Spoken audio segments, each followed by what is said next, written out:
people say, why does Paul Farmer continue to support the presidency of Jean-Bertrand Aristide while his country, the United States, as well as the European Union, seems to be putting all their weight and money in support of the opposition that wants to overthrow Jean-Bertrand Aristide? It's not my job to support people in politics, but I don't care if all the powerful nations in the world are trying to overthrow the elected government of Haiti. I would never support that. That's illegal.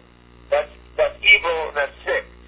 So what we need to do, of course, is to respect the right of the Haitian people to choose the leaders they want. That's simple democracy. Mm-hmm. And actually no one's ever asked me that to my face, but I would certainly, that would be my answer.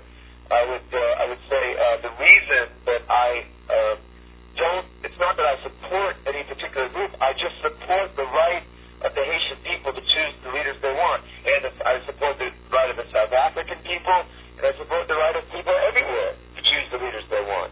And I don't see why Haiti should be any different. I happen to live here, and I think that it's inhumane, and again, it's outrageous that people do not support the right of the Haitians to choose what they want. And funneling money to an unpopular elite opposition, I think, is a bad idea.